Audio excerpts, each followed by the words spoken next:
오늘도 까누니와 더불어 밑에 보조지표들에 대한 연구를 계속해 보겠습니다. 우선 지난 시간에 새로 소개한 RMI라는 지표가 얼마나 훌륭한 지표인지 검증을 해보겠습니다. 차트로 가보겠습니다. HD 현대일렉트릭입니다. 네 번째 보조지표에 주목해 보시길 바랍니다. 일단 제가 이 지표에서 매수 타점으로 제시한 부분에 표시를 해보겠습니다. 하나하나 살펴보시길 바랍니다. 상승 추세에서 정확하게 눌림의 자리를 잘 찾아내고 있습니다. 기가 막힙니다. 제가 다른 여러 차트에서도 확인해 보았는데 이런 눌림의 자리를 정확히 제시하고 있습니다. 결론부터 말씀드리겠습니다. 신뢰도가 높은 아주 훌륭한 보조지표입니다. 실전에서 사용하셔도 될 것 같습니다. 만일 잘못된 타점을 제시한 사례가 있다면 댓글 부탁드리겠습니다. 그리고 제가 신뢰하는 또 하나의 지표인 스토캐스틱 슬로 지표도 가져와 보겠습니다. 두 지표가 제시하는 타점이 기가 막히게 일치하고 있습니다. 또 스토캐스틱 오실레이터 지표도 대입해 보겠습니다. 역시 정확한 타점들입니다. 과매도 구간에서 반등하는 자리에서 타점을 잡아내고 있습니다. 이제 이 지표가 제시한 타점에서 두 번째 지표인 RSI의 상황을 살펴보겠습니다. 제가 원으로 먼저 표시를 해보겠습니다. 첫 번째 타점부터 살펴보겠습니다. 골든크로스가 발생한 직후입니다. 중심선인 검은 선을 추세선인 파란 선이 뚫고 올라오는 시점입니다. 정확한 타점입니다. 좀 더 정밀하게 타점을 잡자면 터치하고 바로 반등하는 지점입니다만 큰 차이는 없습니다. 두 번째 타점에서는 중심선 아래, 즉 과매도 구간에서 추세선이 상방으로 꺾인 지점입니다. 역시 올바른 타점입니다. 세 번째 타점도 같은 상황입니다. 네 번째 타점도 같은 상황입니다. 다섯 번째 타점은 하락 추세에서 중심선을 파란 선이 터치하고 반등하는 자리입니다. 역시 올바른 타점입니다. 여섯 번째 타점은 이 지표에서는 잘못된 타점입니다. 조금 기다려야 합니다. 추세선이 상방으로 꺾이고 나서 골든크로스나 골든크로스 직전을 기다려야 하는 상황입니다. 이 정도가 올바른 타점입니다. 그러나 결과적으로는 큰 차이는 없습니다.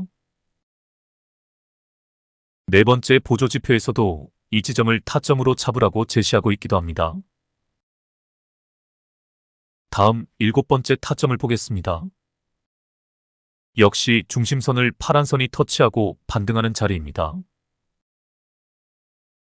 이번에는 세 번째 보조지표를 살펴보겠습니다. 영상에서는 선이 너무 두꺼워 골든크로스가 뚜렷하게 드러나지 않아 선의 굵기를 좀 조정을 했습니다. 검은 선은 1포인트로 하고 빨간 선은 2포인트로 잡았습니다. 이제 네 번째 보조지표에서 제시한 타점을 무시하고 순수하게 세 번째 보조지표가 제시하는 타점을 잡아보겠습니다. 역시 원으로 표시를 해보겠습니다. 하나하나 검토해 보겠습니다. 첫 번째 타점에서 추세선인 빨간 선이 상방으로 꺾였고 골든크로스가 일어나기 직전입니다. 두 번째 타점에서 역시 추세선이 상방으로 꺾이고 골든크로스가 발생하기 직전입니다. 세 번째 타점에서 골든크로스가 발생했습니다.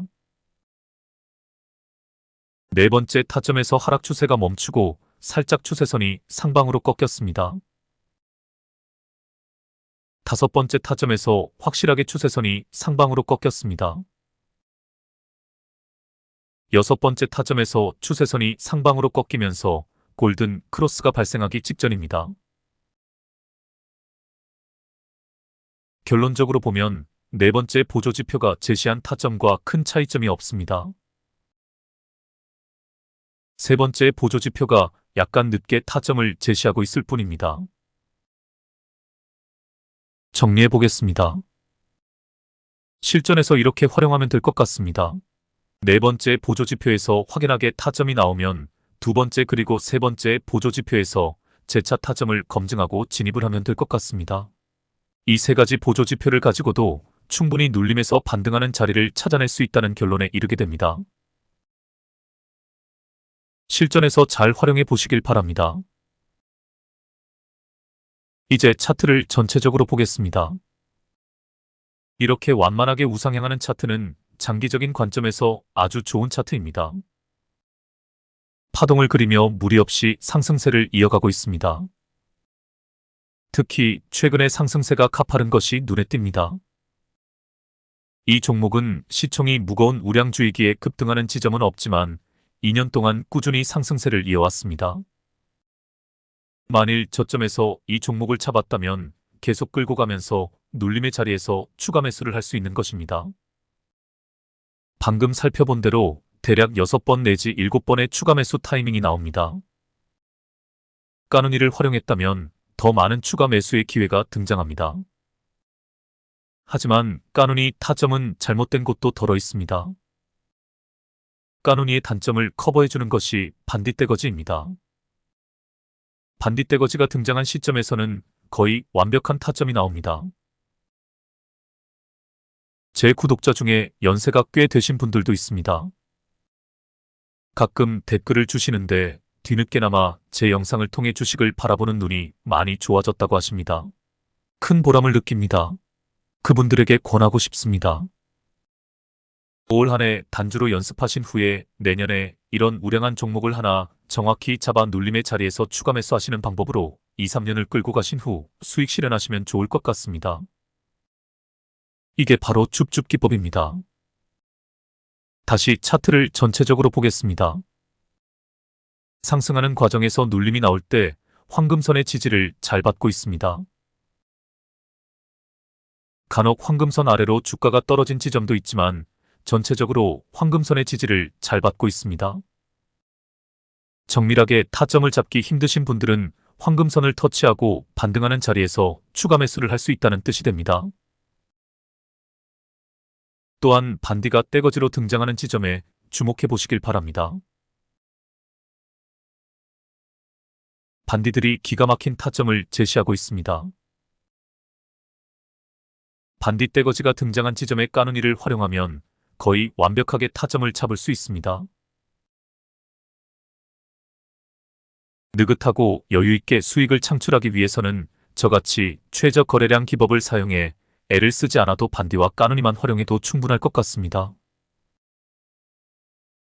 이 차트는 마음의 여유가 있고 성격이 느긋한 분들에게 투자란 무엇인가에 대한 아주 좋은 예시를 제공하고 있습니다. 주가가 2년 동안 10배 이상 상승했습니다. 단기 고점에서 수익 실현하고 중간중간 눌림에서 다시 진입했다면 복리로 계산해서 거의 투자금의 15배에 가까운 수익을 창출할 수 있었을 것입니다. 투자는 이렇게 하는 것입니다. 이게 추세 추종의 원리에 따른 투자법입니다. 이런 종목 두세 개만 가지고 있다면 몇 천만 원 투자해서 억대 자산가가 되는 것입니다. 워렌 버핏은 60년 동안 이 과정을 거쳐오면서 세계적인 투자자로 명성을 얻게 된 것입니다. 우리 불개미 군단에서도 이런 분들이 많이 나오기를 기대합니다. 충분히 그렇게 될 수 있다고 봅니다. 우리나라 상장 기업 중에 가장 주가가 많이 오른 종목이 종근당과 유한양행으로 알고 있습니다. 이 두 종목에 초기에 투자한 사람들은 천문학적인 수익률을 기록할 수 있었을 것입니다. 만일 누가 저에게 우리나라 기업 중에 가장 우수한 기업을 꼽으라면 저는 서슴없이 유한양행을 뽑을 것입니다. 단순히 수익률 때문만이 아닙니다. 고 유일한 회장님에 대해서는 아시는 분은 다 아시리라 믿습니다. 고 유일한 회장님에 대해 잠깐 이야기해 보겠습니다. 1895년 1월 15일 평안도 평양부에서 태어나 대한제국 시기 유년기에 미국 유학을 떠나 자립하면서 미시간 대학교에서 수학하고 식품사업가가 되었습니다. 그 전에 1909년 그는 독립운동가 박용만이 독립군을 기르기 위해 만든 헤이스팅스 소년병학교에 입학합니다. 낮에는 농장에서 일하고 밤에는 공부했으며 방학 때는 신문 배달 아르바이트를 하면서 자신의 힘으로 자신의 인생을 개척해 갔습니다. 나중에 어른이 되었을 때는 재미교포들의 항일 집회에 참여하여 연설을 하기도 했는데 항일 경력 때문에 고향의 사업차 잠시 입국했을 때 일본 제국 경찰에게 연행당하는 수모를 겪기도 합니다. 귀국한 후 제약업을 선택하고 1926년 서울에서 유한양행을 설립하여 직접 차를 몰고 홍보와 보급에 나서는 등 식민지 조선의 전국 각처의 의약품과 생활용품 등을 공급하는 데 헌신했습니다. 유 회장은 당시 한국인들의 건강 유지에 필요한 결핵약을 보급했습니다. 이전에는 미국에서 약품을 수입하여 팔던 유한양행이 1933년 처음 개발하여 판매한 제품이 진통소염제 안티프라민입니다. 중국계 미국인이었던 아내 호미리 여사도 중일 전쟁으로 조선의 의약품 부족이 극에 달하자 소아과 병원을 개업하여 저렴한 가격의 소아들을 치료했습니다. 당시에는 약이 매우 귀했고 일본이 중일 전쟁과 태평양 전쟁을 연이어 일으키면서 돈, 약품, 금속을 비롯한 모든 물건들은 물론 인력까지 공출해서 빼어내었고 식민지 상태라 독자적으로 다른 나라와 무역도 못하게 했던 상황이었습니다. 조선인들이 대표를 정해서 사정하고 시위도 벌여봤는데도 본토 경제력까지 짜내며 전쟁에 집중하던 일본이 식민지에 보급품을 나누어줄 리도 없었고 설령 준 경우에도 조악한 품질로 그것도 배급제로 아주 조금 친일파에게만 나눠준 정도였습니다. 유한양행은 다행스럽게도 보유한 약이 많아서 일본의 눈을 피해 조선인들에게 필요한 약품들을 보급할 수 있었던 것입니다.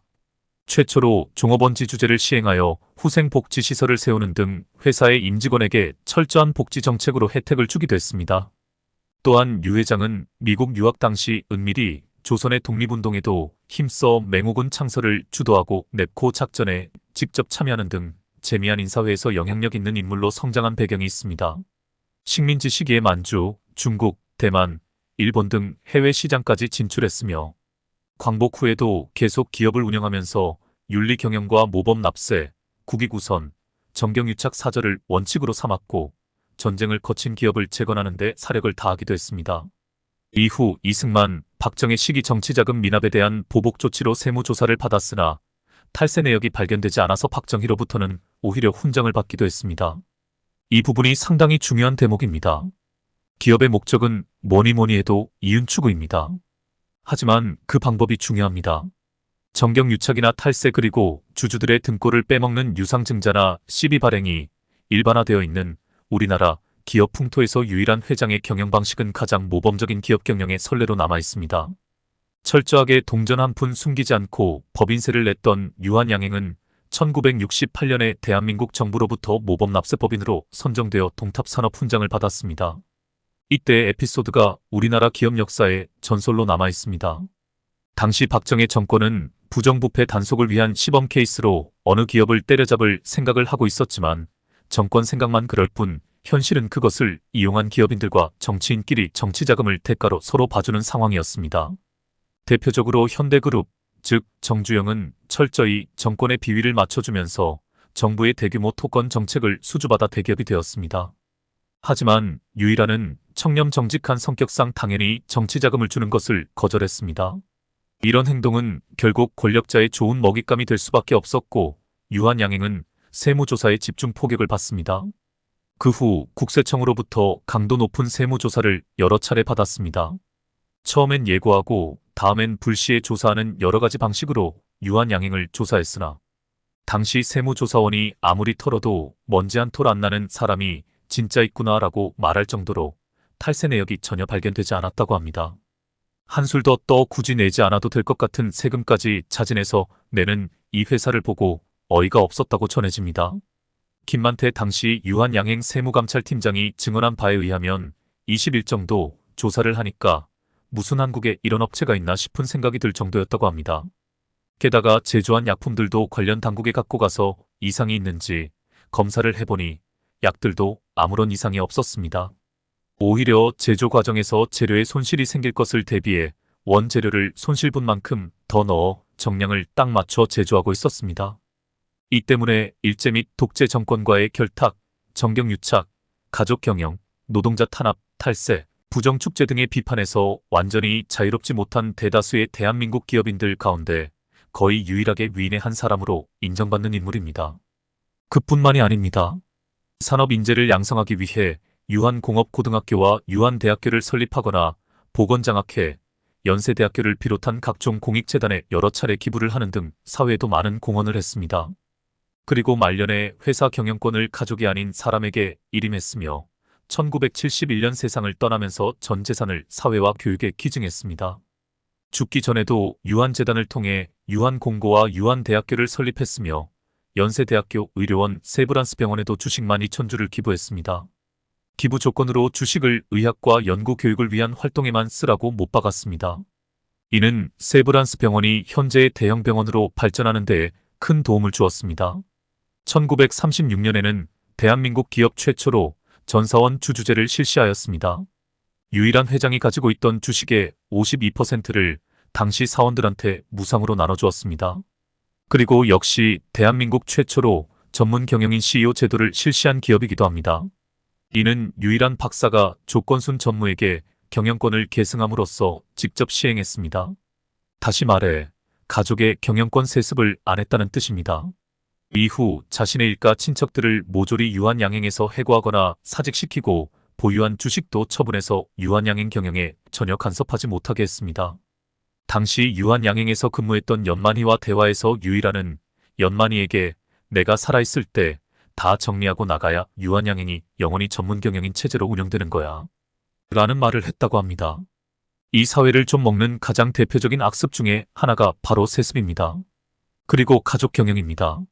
이 부분에 대해서는 제 블로그에 공자의 망령이 지배하는 나라 편에 자세하게 서술해 놓았습니다. 다시 말하지만 우리는 공자 개새끼가 만들어 놓은 우리 가족 혹은 우리 가문이라는 집단이기주의를 하루빨리 청산해야 합니다. 그런 의미에서 유일한 회장님은 우리 기업 역사에서 100년을 앞서간 선구자입니다. 또한 유 회장님은 전문 경영인도 외부 인사의 영입이 아니라 내부 인사의 승진을 원칙으로 했다고 합니다. 이 부분도 상당히 중요한 부분입니다. 현대 금융자본주의 문제점 중에 하나가 기업 사냥입니다. 금융자본이 산업을 지배하는 구조를 가지고 있습니다. 평생을 피땀 흘려 일구어 놓은 기업이 경영난 때문에 하루아침에 돈에 팔려가는 경우가 허다합니다. 돈이 모든 것을 지배하는 구조인 것입니다. 돈의 논리에는 인간이 빠져 있습니다. 동학개미운동이 이러한 구조를 다 바꾸어 놓아야 합니다. 이 부분을 자세히 설명하기 위해서는 자본주의의 발전 과정을 다 언급해야 합니다. 다음에 기회가 되면 차분히 설명해 보겠습니다. 다시 유한양행의 역사로 되돌아 가보겠습니다. 전임 대표였던 김윤섭 대표이사도 1976년에 평사원으로 입사해 지금의 자리에 올랐고 후임 이정희 대표이사도 1978년에 평사원으로 입사했고 지금의 자리에 올랐습니다. 현재 조욱재 대표이사도 마찬가지로 1987년에 평사원으로 입사하여 지금의 자리에 올랐습니다. 또한 유 회장은 딸에게 묘소 주변 땅 5,000평, 손녀에게 학자금 $10,000를 물려준 것을 제외하고는 전 재산을 사회에 기부했습니다. 그나마 그 묘소 주변 땅도 공원으로 만들어서 모든 사람이 이용하라고 물려준 것이며 학자금 $10,000 또한 손녀는 처음에 받지 않으려고 하다 반만 받고 나머지는 전부 기부하였습니다. 그야말로 피는 못 속이는 분야라 할 수 있습니다. 전문 경영인 제도도 모자라서 대표이사는 이래만 연임 최대 6년이 가능하다는 정관까지 끼어 있어 한 사람이 오랫동안 독재를 하지 못하게 했습니다. 전임인 김윤섭 대표가 제약계 최초로 1조 원의 매출을 올렸음에도 불구하고 2015년 주총을 통해 물러난 이유도 이 때문입니다. 게다가 앞에서 언급했듯 내부 승진이 원칙이라 유한양행 대표이사는 유한양행 사내에서는 최고 위치에 올라선 것이라서 이 자리에 오르면 최대 6년 후에는 퇴사해야 합니다. SBS의 그것이 알고 싶다 제작진이 가족 경영을 거부한 기업인의 표본으로 유한양행사 측의 창업주 일가의 연락처를 문의했더니 그분들 연락처는커녕 지금 뭐 하는지 어디 사는지도 모른다는 충격적인 대답이 돌아왔습니다.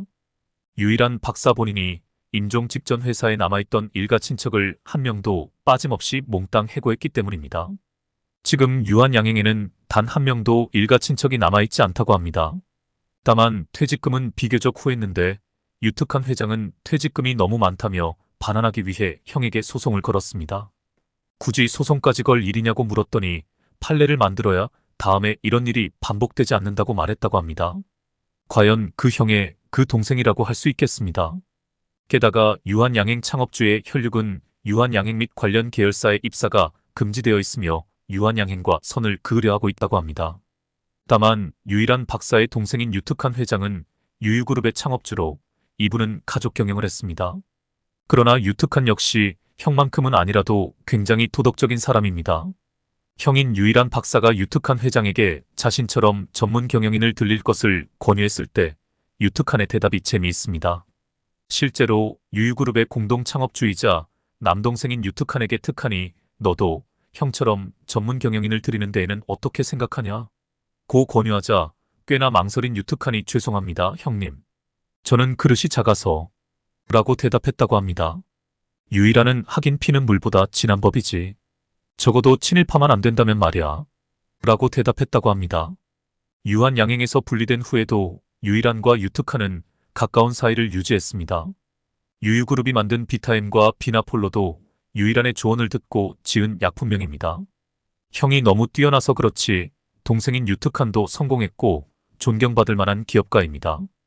유특한은 독립운동이나 미국 유학 등등 여러 가지 사정들로 형이 잠시 기업을 떠나 있을 때 그 자리를 대신해서 유한양행을 맡아 경영했습니다. 유일한이 친족 혈연을 전부 퇴사시킬 때 유한양행에서 유한무역의 분리를 선언하고 1957년에 유한무역을 제약업체인 유한산업으로 변경하고 최근에 유유제약으로 사명을 변경, 오늘에 이르고 있습니다. 유한양행과 달리 유특한의 후손들이 유유제약을 운영하고 있지만 성실하게 기업을 꾸리고 있습니다. 기업이 안정화될 때 즈음인 1975년에 기업 공개를 하고 상장했으며 유특한 본인도 역시 경영에서 은퇴하고 죽기 전에 유유문화재단을 설립해 형처럼 재산을 사회에 환원한 후 1999년에 세상을 떠났습니다. 형을 따라서 유한양행만큼은 아니지만 모범 경영을 원칙으로 유유그룹을 발전시켰으며 그 때문인지 유유제약은 창업 후 단 한 번도 노사분규가 없었다고 합니다. 그러나 이런 유일한에게도 가족사의 어두운 면이 하나 있는데 또 다른 동생 유명한이 일제강점기 때 형님인 유일한을 대신하여 당시 최대 민족자본 기업이었던 유한양행 이대 사장의 책임을 맡아 운영해야 했습니다. 기업 활동과 기업 존속을 위해 일본 총독부의 강요로 전쟁 지원금을 기부해야만 했던 소위 친일 행위를 했던 것입니다. 선친 유기현과 형님 유일한의 항일운동 정신을 이어받아 기업을 운영해야 했지만 현실은 일제 강점기 시절 국민이 겪어야만 했던 이해관계에서 발생한 비극이라 할 수 있습니다. 유일한이 미국 유학 중 독립운동에 참여할 당시 유명한은 친일파가 되어 애국심이 투철했던 자기 형제들과는 완전히 딴판인 행보를 보입니다. 그래서 형인 유일한과 동생인 유특한이 유명한과 절연해버렸는데 이때 한 말이 나는 동생 유명한은 둔 적이 있어도 일본놈 야나게하라 히로시라는 놈은 모른다. 였습니다. 유명한은 해방 뒤에도 유한산업과 고려문화사 등을 경영하면서 1951년 부산으로 피난 갔다가 여객선 사고로 사망했습니다. 가족들은 유일한 박사의 추모 행사나 혹은 유한재단에서 여는 시상식에 아주 가끔 참석하는 정도라고 합니다.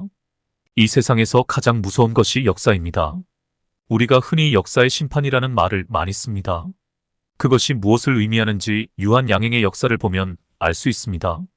일제감정기와 해방 이후 우리나라 근대사의 수많은 인물들이 역사에서 명멸하였습니다.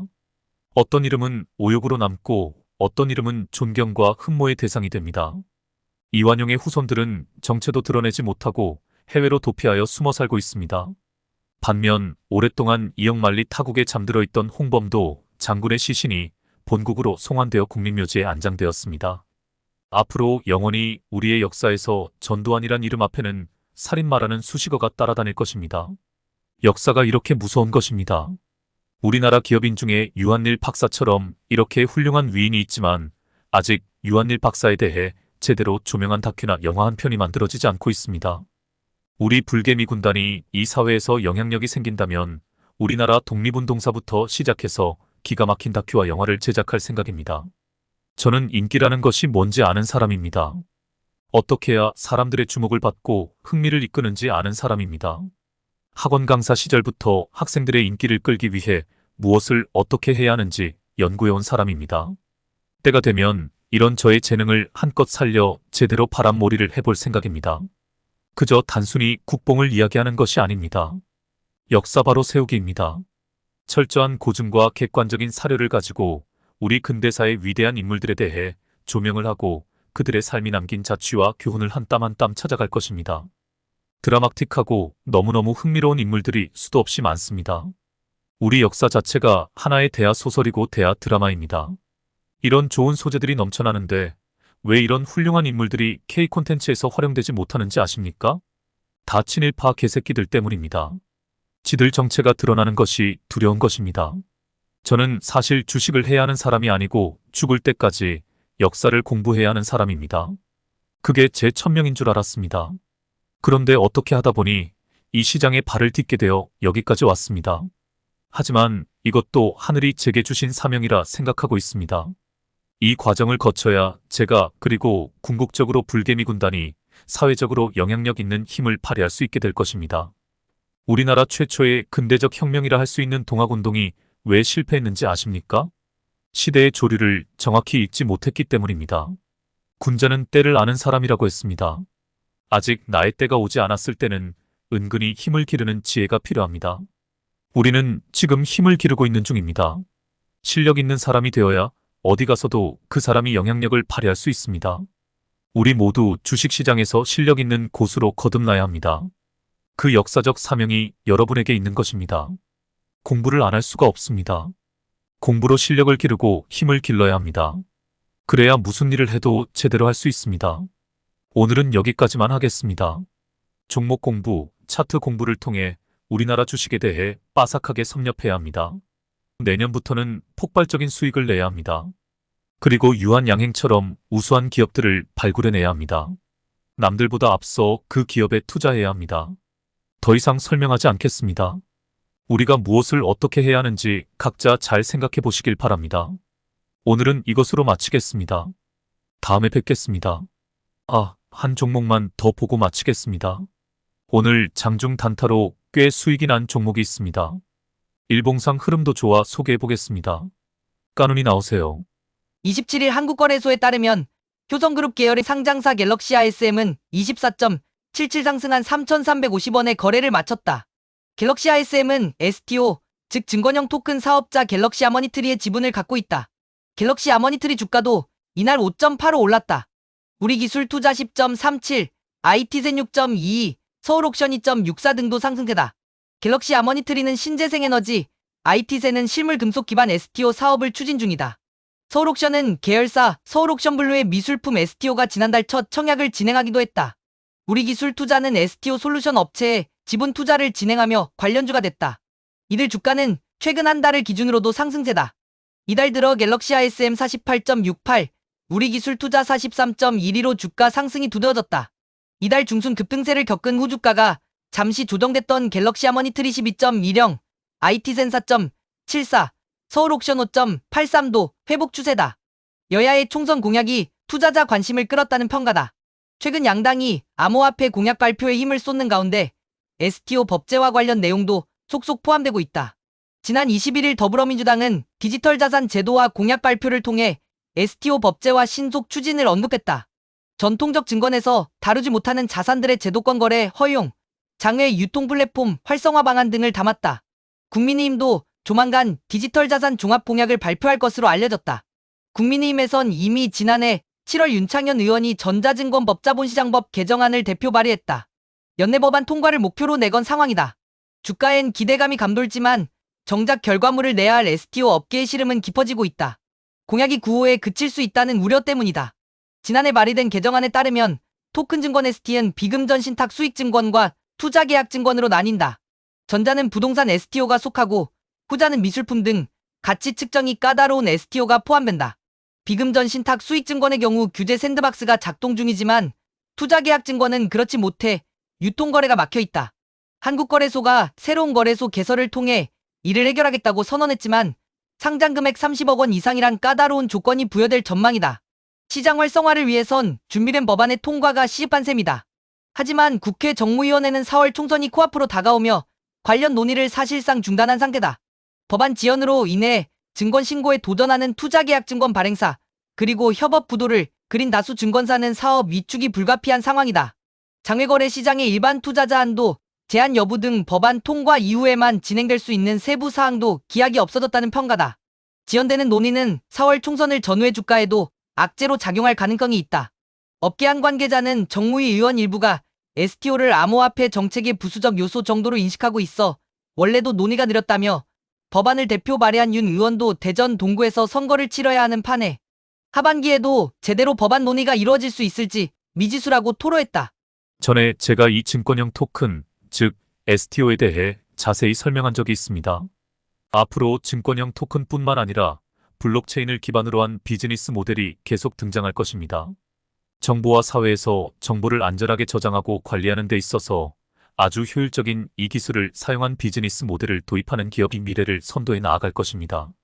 가장 먼저 금융 쪽에서 이 기술이 적극 활용되어질 것입니다.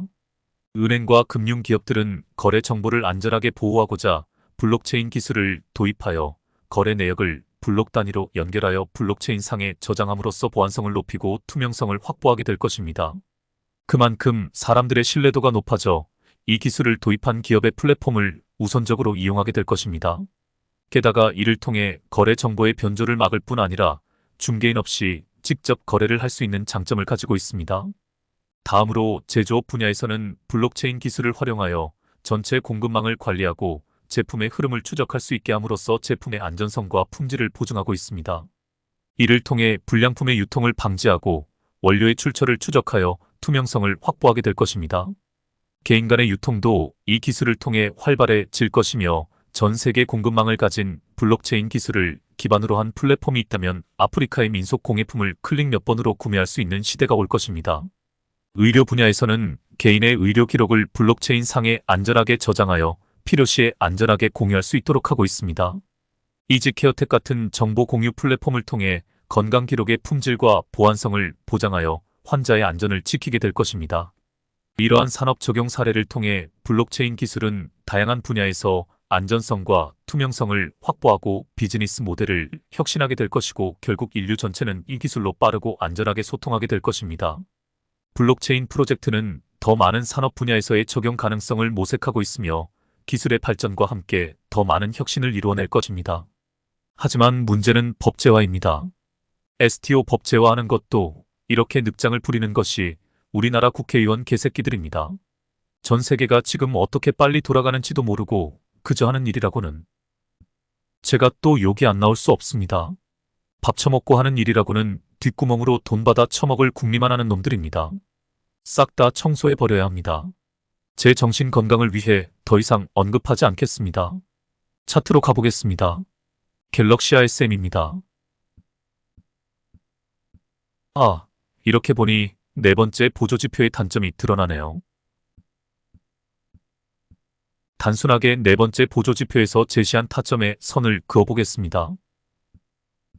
하나하나 검토해보겠습니다. 첫 번째 타점은 기가 막히게 좋습니다. 두 번째, 세 번째, 네 번째 타점은 하락 추세에서 기술적 반등을 노리는 자리인데 저는 동의할 수 없습니다. 제가 제 매매 기법의 대원칙을 말씀드렸습니다. 최저점에서 우상향하는 차트에서만 매매를 하시라고 했습니다.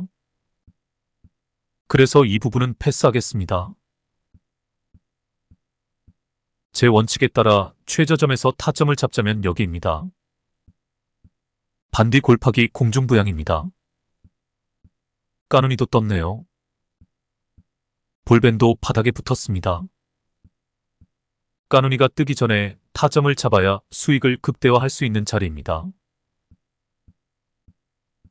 이후 공중부양선이 깨지지 않았기에 계속 끌고 가면 거의 100% 정도의 수익률을 얻을 수 있었겠네요. 이후 하락 추세에서는 매수를 해서는 안 됩니다.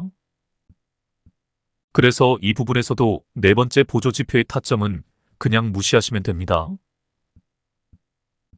최저점에서 반등하는 자리를 찾아야 합니다.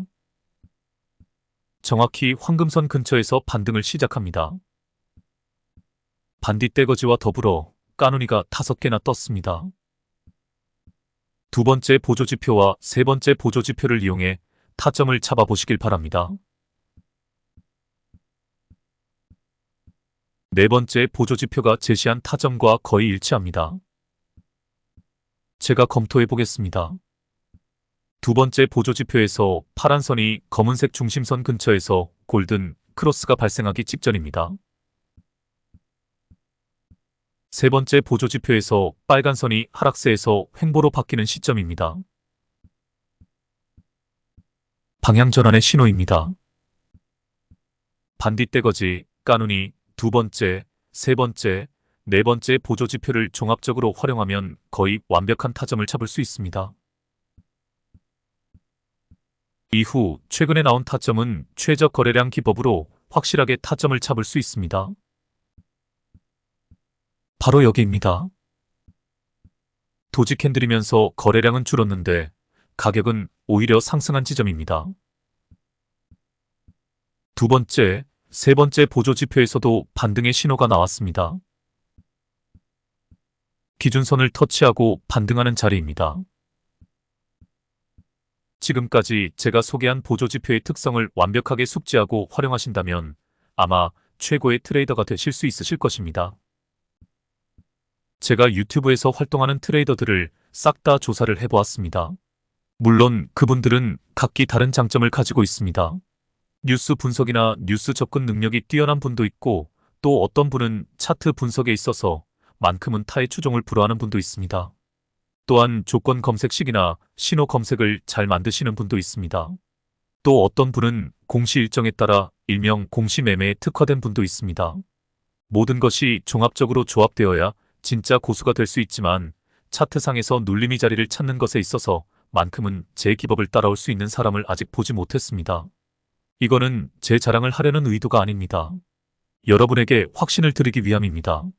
제가 제시하는 기법을 완벽히 숙달하시면 분명 슈퍼개미가 되실 수 있는 초석을 마련하는 것입니다. 나중에는 눈을 감고도 타점을 잡아내는 경지에 오르시게 될 것입니다. 열심히 공부해서 꼭 슈퍼개미가 되시길 기원하겠습니다. 그래서 제가 역사 바로 세우기 프로젝트를 위한 다큐나 영화를 제작할 때 투자해 주시길 바랍니다. 좀 오만한 발상인지 모르겠으나 제가 머릿속에 구상하고 있는 프로젝트가 완성되면 전 세계 영화제를 다 씹어먹을 수 있는 영화를 만들 수 있습니다. 봉준호 감독이나 박찬욱 감독이 영화적인 감각에 있어서는 천재적인 감독들입니다. 하지만 그들에게는 역사의식이 결여되어 있습니다. 시야가 좁습니다. 저는 스케일이 큰 이한 감독이나 장혜모 감독과 같이 작업을 해보고 싶습니다. 제가 사실 이를 위해 시나리오 작업도 계속해 나아가고 있습니다. 제가 시골에 짱 박혀서 이런 일에 몰두할 수 있도록 우리 불개미 군단이 빨리 성장했으면 좋겠습니다. 오늘도 너무 많은 이야기를 했지만 우선은 공부입니다. 때를 기다리며 공부에 매진하는 군자가 되시길 바랍니다. 그럼 이것으로 마치겠습니다. 다음에 뵙도록 하겠습니다.